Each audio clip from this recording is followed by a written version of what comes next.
Hey everybody, welcome to the Fired Up with CJ show. Today we have the honor and pleasure of having Julia Cameron on, who is here talking about her book, Life Lessons, 125 Prayers and Meditations. She is the best-selling author of a book that she wrote called The Artist's Way as well. So welcome, Julia. Good to be here, CJ. So I wanted to find out what prompted you or inspired you to write this book. Okay, I live in Santa Fe, and I live up the mountain from the town proper.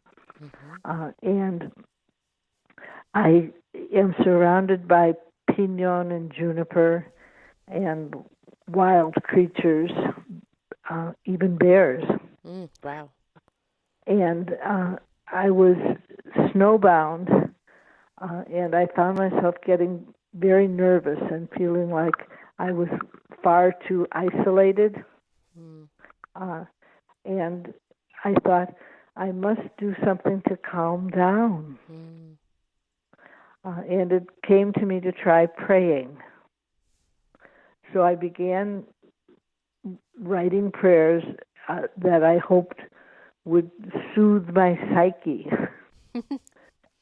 And what happened was that as I wrote the prayers, I called and read them to a girlfriend of mine. And she said, well, it's a book. So I kept on writing, and I wrote prayers that addressed my discomfort. And I was lonely up the mountain. And so I wrote a prayer that says, Lonely one, we are with you at all times, although you seldom sense our presence. We are by your side closer than your breath. When you need companionship, turn to us. More than any human, we are your friend. When you crave company, come to us with your craving. Allow us to soothe the anxious pangs of loneliness. We are with you now. So as I wrote, I found myself feeling connected, and the snow, instead of feeling threatening, began to feel peaceful. And I found myself feeling a renewed sense of spiritual companionship. And I was writing this book hoping to soothe others who read it.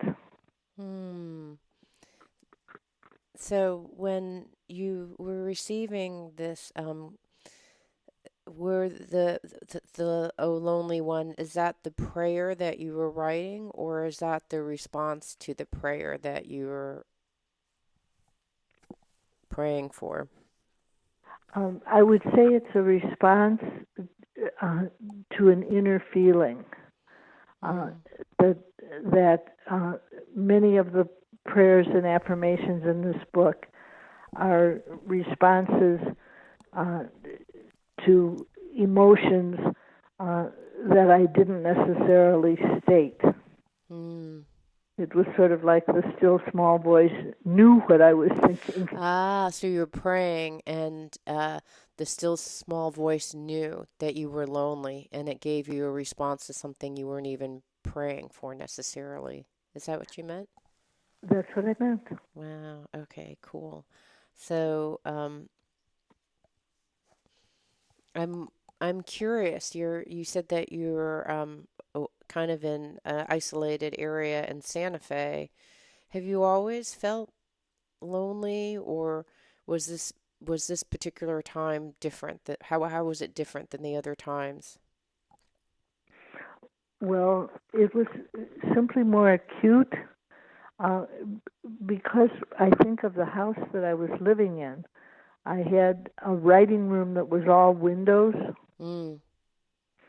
and so I felt like somebody could loom up at the windows.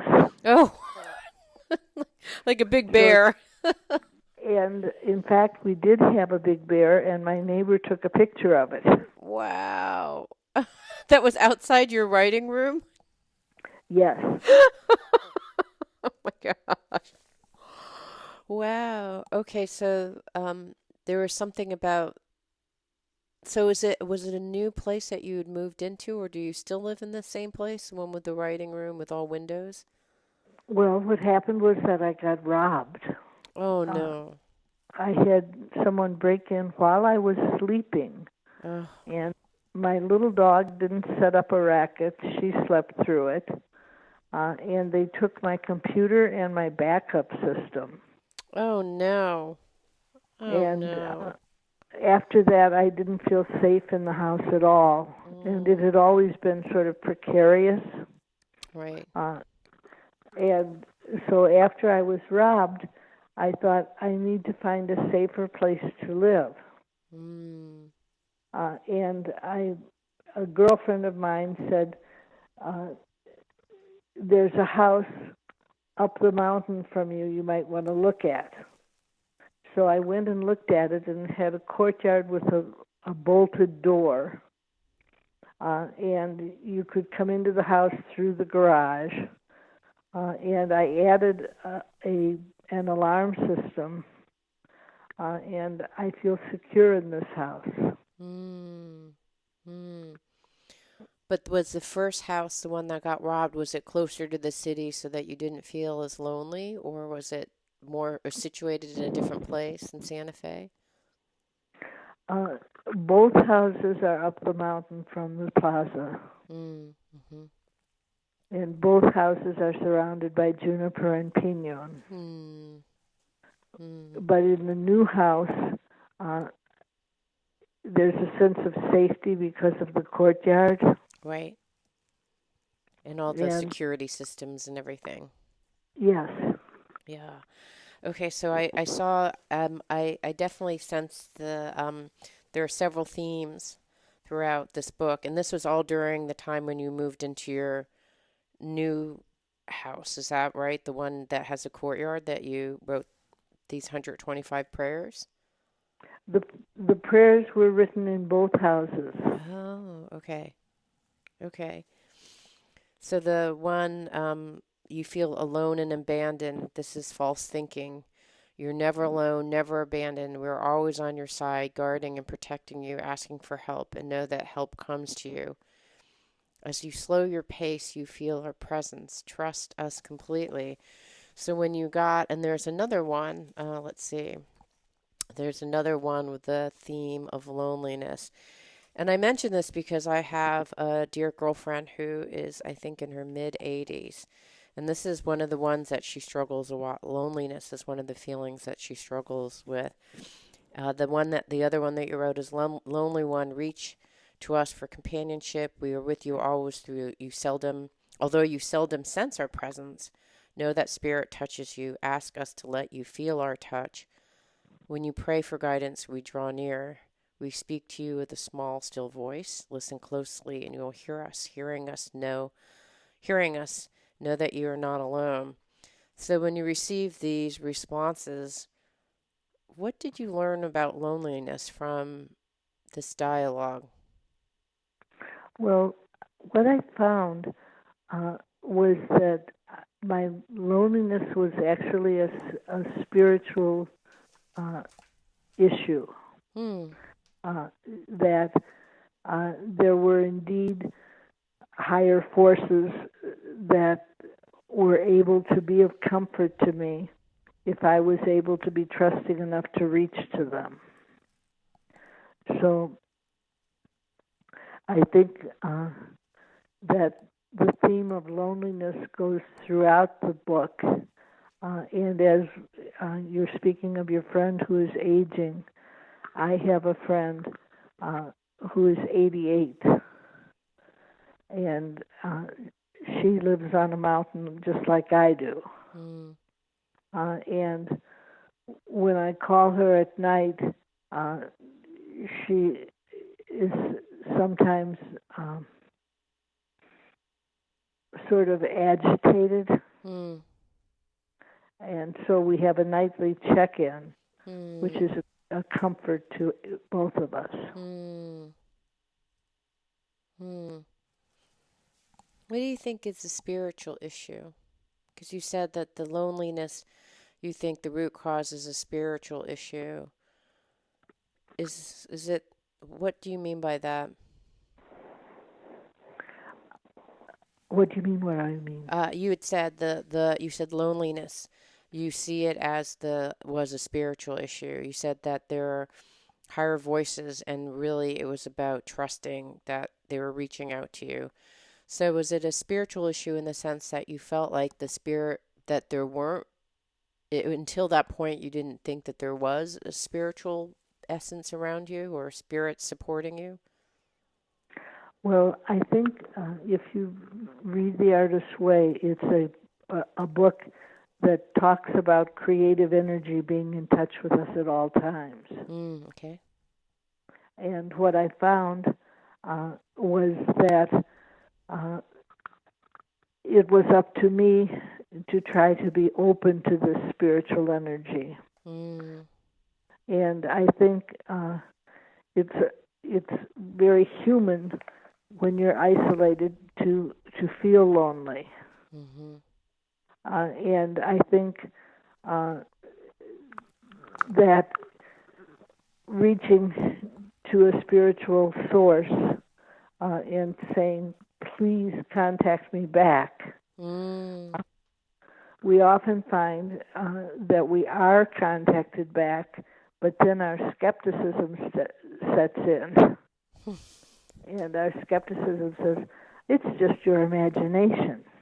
mm, And so what this prayer book is about is believing in the reality of spiritual guidance.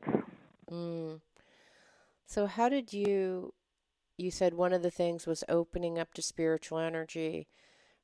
What did that look like for you when you opened yourself up to spiritual energy and had faith that it existed? What did that look like as a process or Well, all right, I do a process that I think a lot of people have tried and benefited from, and it's called morning pages. hmm Are you familiar with them? No, I'm so sorry that I haven't read it. It's probably in your other book, but I haven't read it. Can you tell me what the process is of morning pages? Yes, morning pages are 3 pages of longhand morning writing that you do first thing on awakening, and uh, they prioritize, synchronize, uh, and put you on a spiritual path through your day. Mm, And what I have found is that if I am doing my morning pages, I am increasingly in contact with higher guidance. So I've been doing morning pages for 30 years. wow. Okay, so that's how, for me, I also have a morning ritual where I meditate and then I just write. And sometimes I write in my journal for wisdom that I hear that just comes to me from my quiet, still voice. If I were to read your morning pages, what would they look like? What do they say? Well, first of all, morning pages are something that you don't share with anyone else. Oh, I'm sorry. I didn't realize. Okay. They are sort of secret, Mm, personal, and they can be about anything. And they are an effective form of meditation. mm, And what I find is that uh, they move you into contact uh, with divine guidance. mm. And so morning pages can be about, I forgot to buy kitty litter. The car has a funny knock in it. I, Wow. my lover's being a little strange lately, and I don't know what's going on. Mm, So they can be about anything small to large.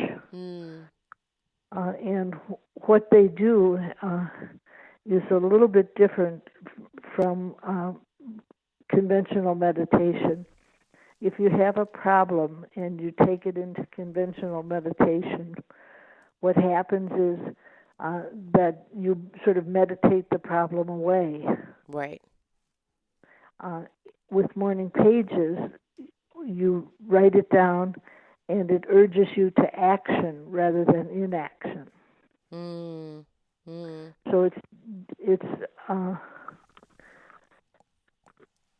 it's sort of a gentle coaxing forward Mm-hmm. of your spirit. Mm. Mm-hmm. So what I did um, with my morning pages was I would write them, and then afterwards I would pray to people that I loved who had passed on. Mm. And what I found is that I had a reliable source of guidance. And do you think the guidance was from the people that passed on, from angels, spirit guides? Who do you think you were getting guidance from? Well, I asked for guidance for people by name, Ah, okay.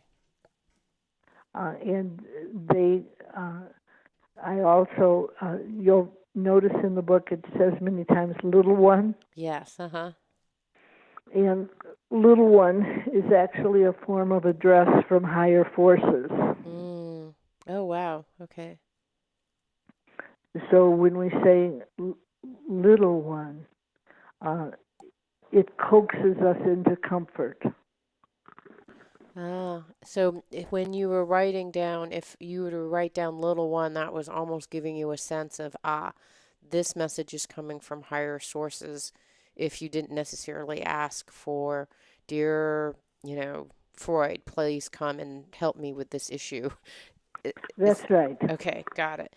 And when you call for guidance, do you call from just friends and family, or do you call for, the Buddha or um, Martin Luther King? I mean, who can you call for anyone? Yes, you can. And it's sort of a matter of nerve.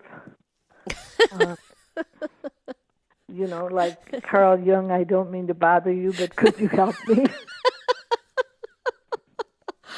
I've never even thought to talk to Carl Jung. I would love to talk to Carl Jung. Um, I think I'm going to have to try that. Uh, all right, so then one of the things that you said is that you would open up to the spiritual energy, and then it sounds like you would ask for, please contact me back, so that you knew, in fact, if there's a skeptical part or part of it wondered, that it would contact you back. And in what way did the spirits contact you back? Well, it was a sense of calm. Hmm. Oh. I would go from worried to soothed. And I Hmm. came to recognize that that was the touch of spirit. Hmm. It's I sort of love that because, in this new age world, you're kind of, they talk about signals and you're expecting something grand, like, a billboard that says something like let go, or something that's a grand gesture, or something that comes in the mail. But I never thought of it as just a feeling of all of a sudden moving from worry to calm. So would it come to you pretty quickly, or how would that feeling come about? Well, I would sit down to write, and I would hear a cue. And it was a direct address, which would come to me, I would say, from higher forces, Hmm. and they would say, "Little one." Oh, so sweet. And I would think, "Oh, I am being guarded and guided." Oh, That is so precious. And has this been, how's you've been journaling and doing these morning pages for 30 years? How has the practice or the outcomes evolved or changed over those 30 years? Well, what I find is that the process remains the same. Uh, of the the directive of writing anything that crosses your mind, and I found uh, that I came to rely on the guidance, and it, what morning pages do is they tempt us into risking, Mm. and uh, sometimes people worry that they'll write something down, and if they don't go back and read it, they'll forget it. Mm-hmm. But what I find actually is that morning pages are what you might call a tough love friend. Okay, how are they a tough love friend? So, recently I had a note from a woman who said, Julia, I was perfectly happy drunk in the outback. Then I started doing morning pages, and now I'm sober. Wow. And what happens is the pages would say, you were drunk last night. And then the next day they would say, you were drunk again last night. And then the pages would say, maybe you better do something about this drinking problem. Oh, So they guide you in the directions that you need to be guided. And, interesting. it's at at this point, 4 million people have worked with the Artist's Way. Wow. And I think that that's a pretty firm testament to the fact that morning pages do work as a spiritual practice. Mm-hmm. And the process is all outlined in the Artist's Way. So if I get a copy of that, I can see the whole process. Yes, yes, Okay. that would be wonderful. I feel embarrassed that I haven't read your book. I'm so sorry. I don't mean to be insulting. I just haven't had a chance to read it yet. Um, Hmm. my husband said that he received it when he was a kid from his mother. So your book has been around for a while. Yes, this is its 25th anniversary year. Wow. So you say that these books are to be this prayer book is to be used. The prayers and meditations are to be used with the Artist's Way. How would you imagine someone be using both books at the same time? Well, I think that what happens with the Artist's Way is that it brings up an issue. Mm-hmm. Uh, for example, uh, a, a fear of lack, Mm-hmm. and then when you read the prayer books, you come upon a prayer that talks about abundance. Mm. So the prayers um, echo the Artist's Way, if you would. Mm-hmm. Mm-hmm. Got it. So they're almost here's the next step. Go ahead and identify what those things are, and then it's praying and also potentially getting a response to I feel a Yes, sense of lack, and then I would read uh, uh, one little of the one, turn your meditation. eyes to beauty. Yes, okay, got it. Interesting. So I actually have that one because I marked it out because I really liked it. Little one, allow yourself to love my world. I made this world for your delight. It is filled with beauty. Allow yourself to relish its loveliness. Hollyhocks stand sentinel in my garden. Delphiniums, I don't know how to pronounce it, stand tall as well, sporting a vibrant blue, cobalt like the evening sky. Shy violets grow at the feet of mighty oaks. Willow trees swish with the wind.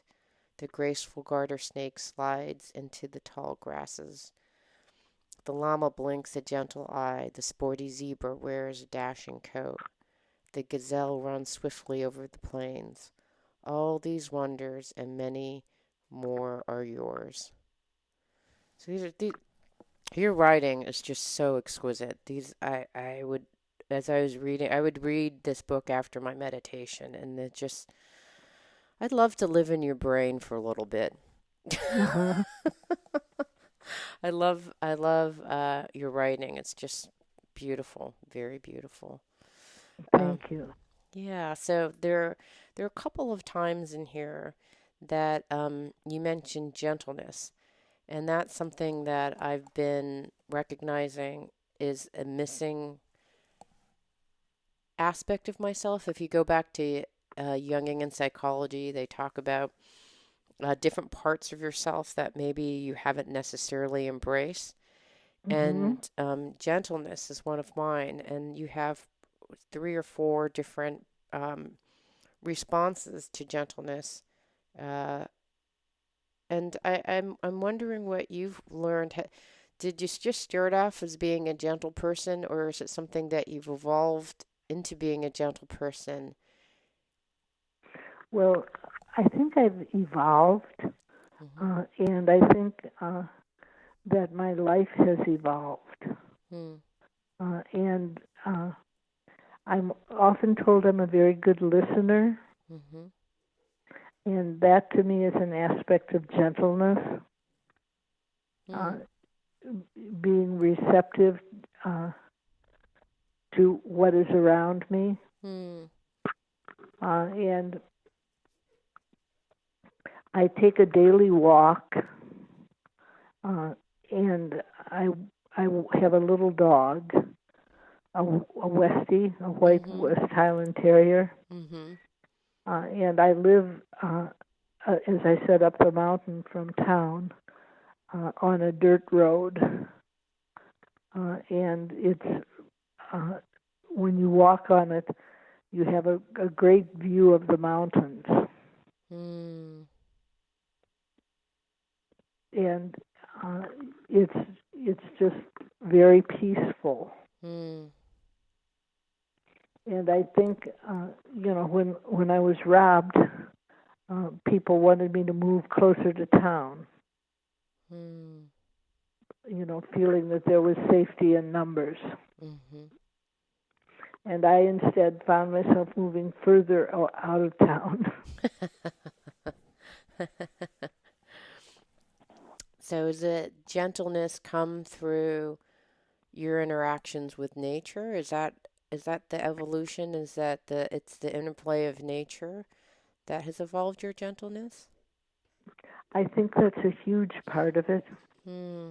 I was living in New York for 10 years, and I did an artist's way exercise of listing 25 things that I loved. Mm-hmm. And when I read my list, it was pinon, juniper, chamisa, ravens, hawks. And I said, this is not the Empire State Building. And I realized uh, that I was living in New York uh, sort of as a reinforcement to my ego, Mm. uh, which of course stands for edging God out. Mm-hmm. And when I saw the list, I thought, I need to move back to the Southwest. So I did.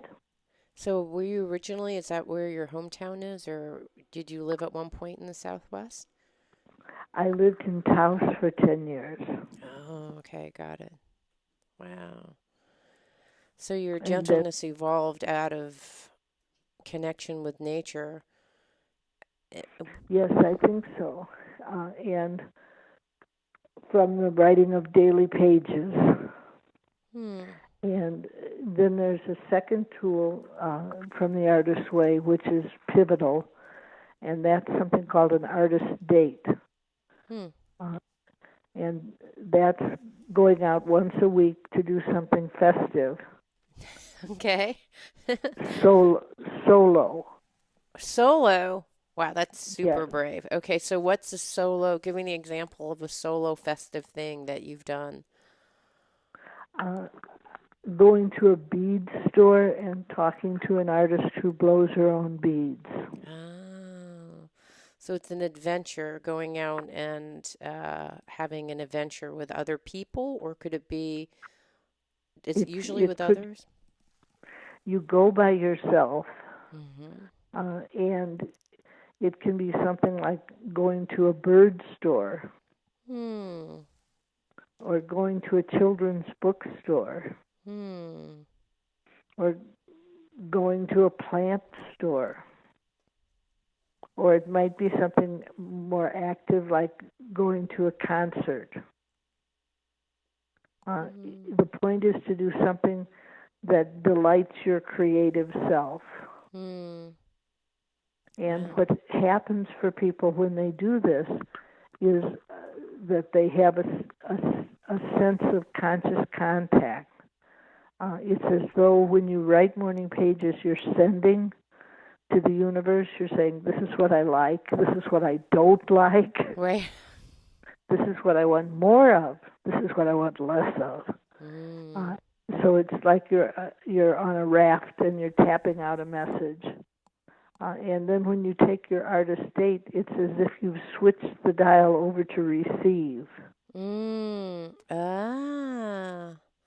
Right. So if you're just writing your daily pages with a whole bunch of demands for spirit of what you like and don't like, spirit doesn't necessarily have many vehicles to respond. So this gives you kind of a vehicle. It gives spirit the ability to respond in a different way. That's exactly right. Oh, that's brilliant. And it probably, and does this relate to your gentleness too? Well, I think that what happens is when you go on an artist date, uh, you are sort of allowing your soul uh, to connect to something that's nurturing. Mm. Ah. Okay, so it kind of soothes. It's like having a warm cup of tea, going to the plant store or the bird store, or going dancing even. Right. And Mm.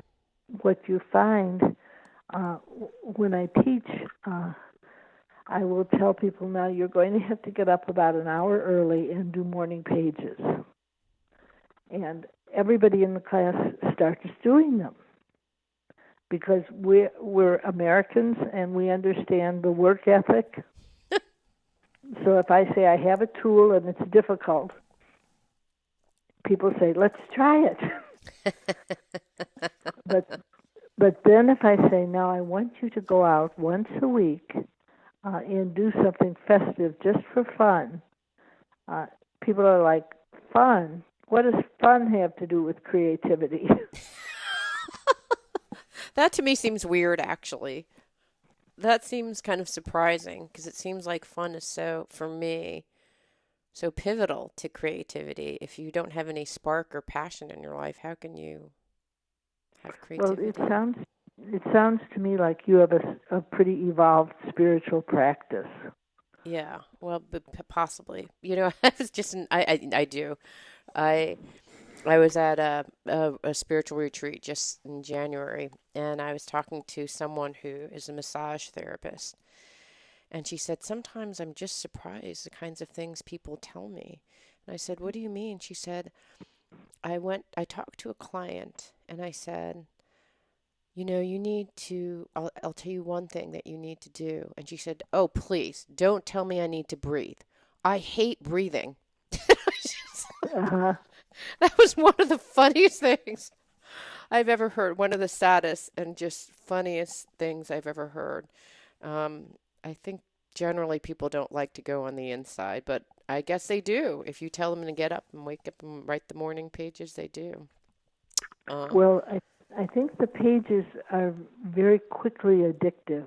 mm, how so? People, Well, people start doing them, and at the beginning they think, I have nothing to say. What am I going to say for 3 pages? Oh my God. And then they start doing them, and they start discovering that they have a, a rich interior life that they had neglected. Mm, mm, mm. So I have had people come up to me. I gave a book signing a little bit ago, and a man came up to me at the end of the book signing and said, I just want to thank you for a quarter of a century of morning pages. Mm. I've only missed one day, Wow. and that was the day I had quadruple bypass surgery. Wow. Wow. So I think uh, people become authentic. Uh, uh, People, you'll say, how do you feel? And people will say, I feel okay. But okay is not specific enough. Mm-hmm. And when you write morning pages, you begin to explore what lies underneath okay. Mm-hmm. Mm-hmm. Mm-hmm. And you begin to find that you have many more opinions. Uh, and it can be something as simple as, I love cactus, so what am I doing with ivy in the house? Right. Interesting. Or I don't like the color brown, so why do I keep wearing that brown sweater?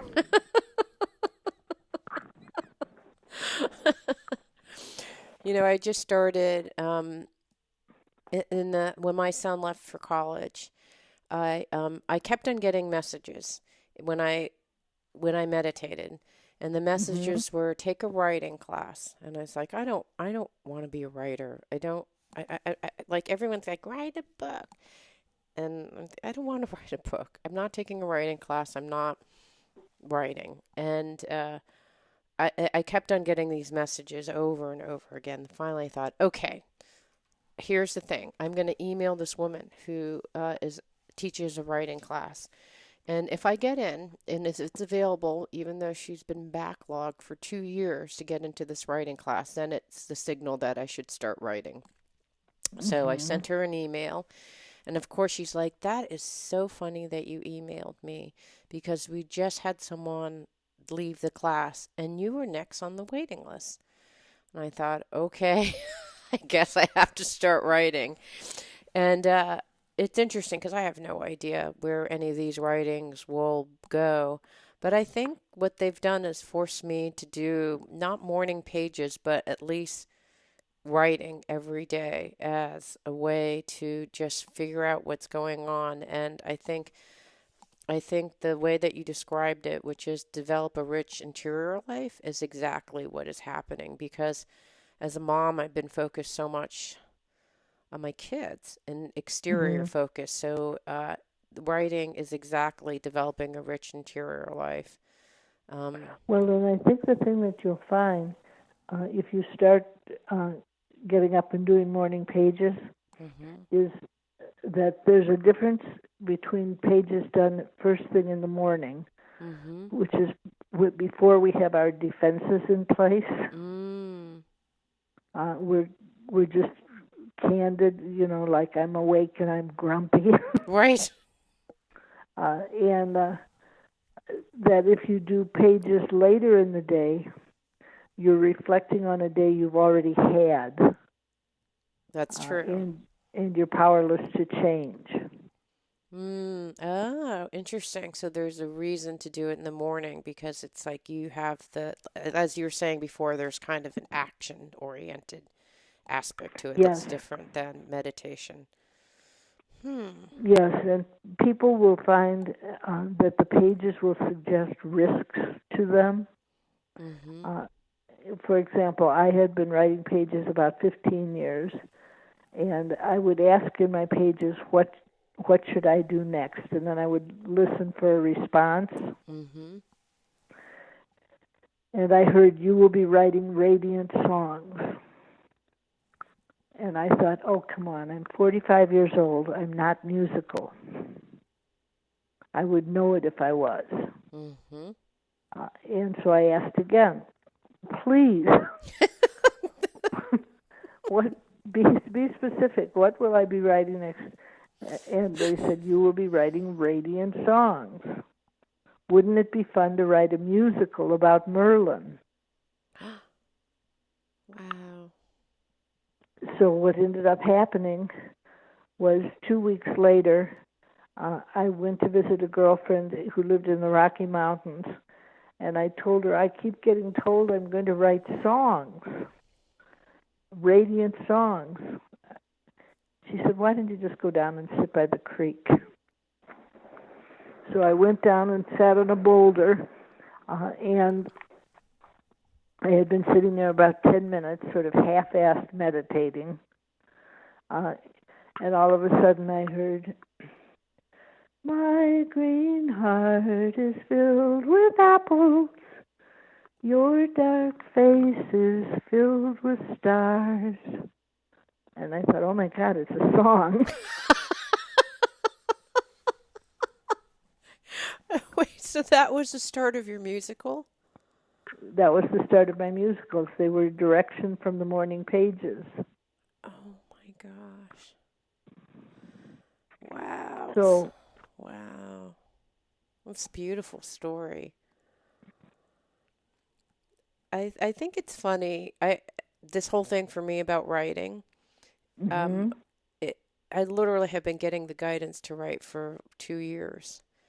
mm-hmm, And then at the same time, I was like that Buddhist parable that they talk about, where the person's like, please send me a message, and then God keeps on sending him messages and he's not listening.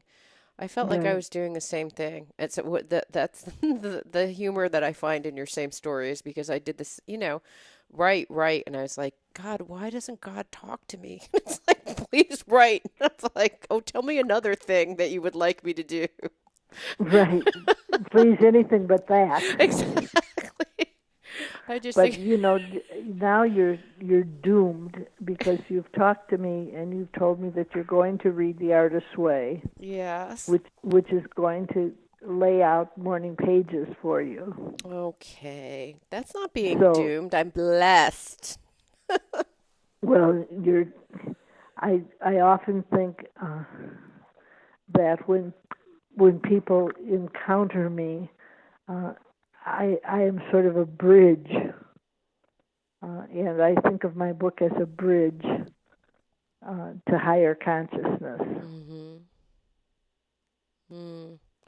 Well, I think that that's only, how could that be a curse? It's just a blessing, I think. All right, we have 6 more minutes, and I just wanted to ask you about something else that I struggle with. Gentleness is one, and the other is going slow. This whole halt thing is hard for me. How did you learn to go slow? You were in New York for 10 years. Everything is fast, fast, fast, irritated, rushed around. How did you learn to go slow? Well, I walked in the park, Mm,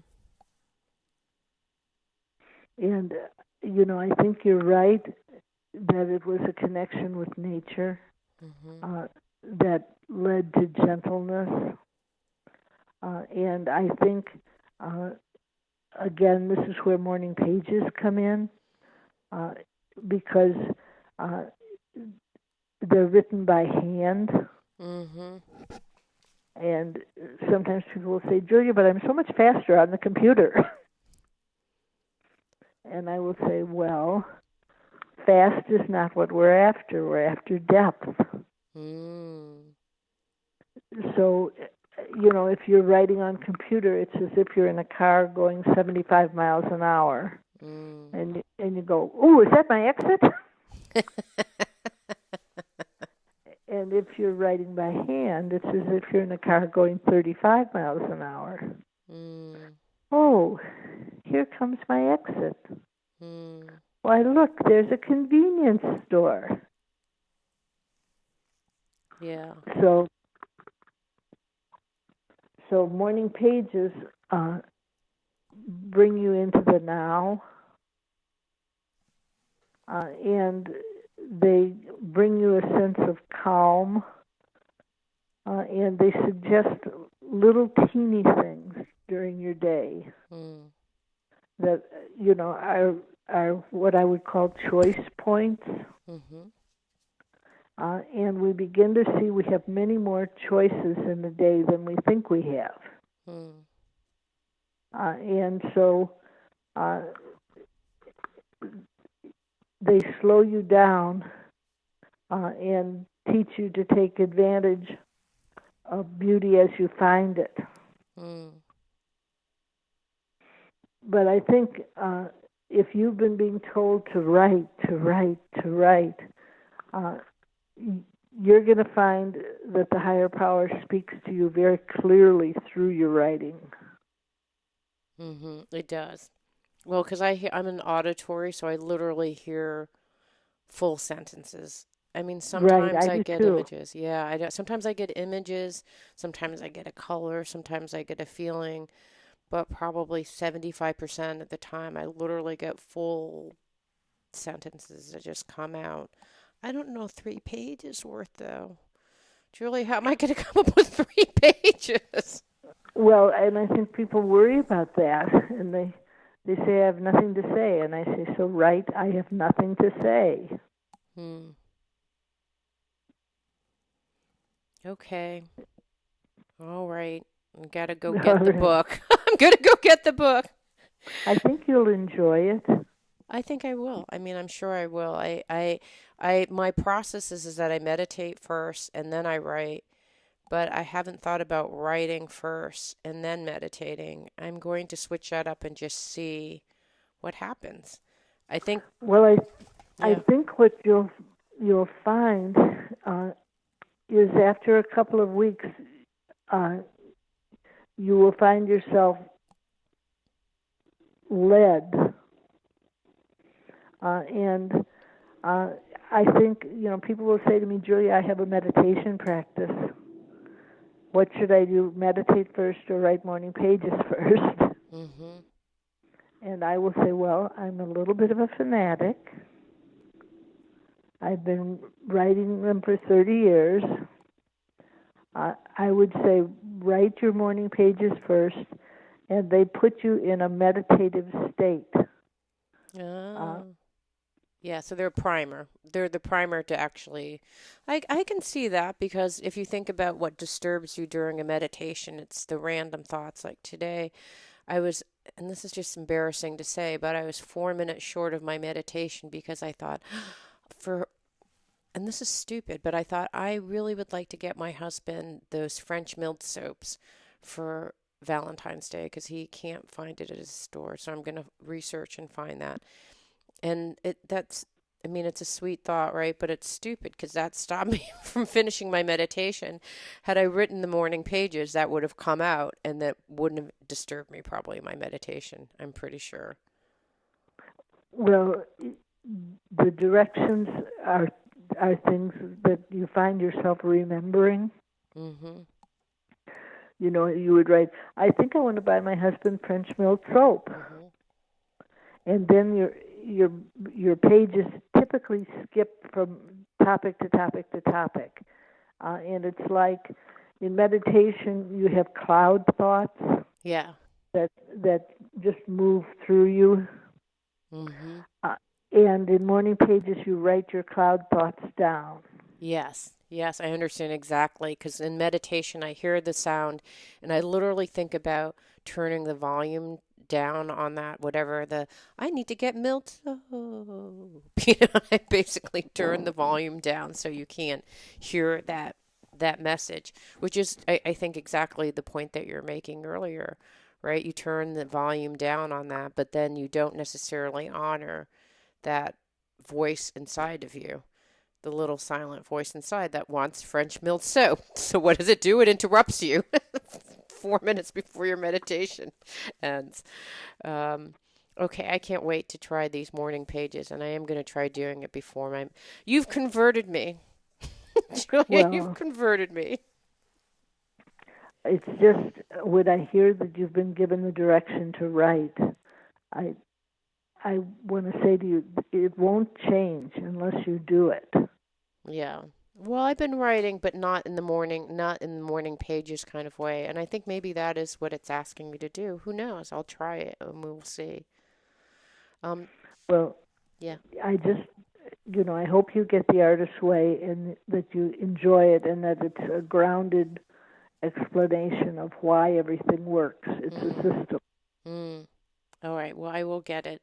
And when's are you going to be updating it again? I wrote a new introduction that's in if you go to the bookstore now or go to Amazon, you get the Artist's Way 25th Anniversary Edition. Oh, okay, cool. But what I found uh, is that the directions haven't changed. I've been teaching for 30 years. Wow. And recently I had a book reviewed where they said Julia's tools are simple and repetitive. And I thought, they don't know what a compliment that is. Wait, did they mean it as an insult? I don't think of it as an insult at all. Well, they probably meant it as a critique. Yeah. Uh, and but what I found is the tools are simple and repetitive because they work. Right. Yes. So morning pages remain a tool, uh, and artist dates and walking. Mm. Okay, I'm going to look at those three. And I love the idea of the artist date. I just love that idea of forcing myself out and doing something, weekly to go out and kind of get out of my comfort zone, I think is really what it would do. Well, I think you'll find that the Artist's Way book uh, is a firm source of support. This has been so lovely. Julia, thank you so much for your time. We've been talking to Julia Cameron about her book, Life Lessons 125 Prayers and Meditations. Thank you so much for being on the show. You're very welcome. It means so much to me that you're listening to the show and would love your support in any way by giving me comments below or to subscribe to the show or share the show with friends. Thank you again for your support. Love and blessings.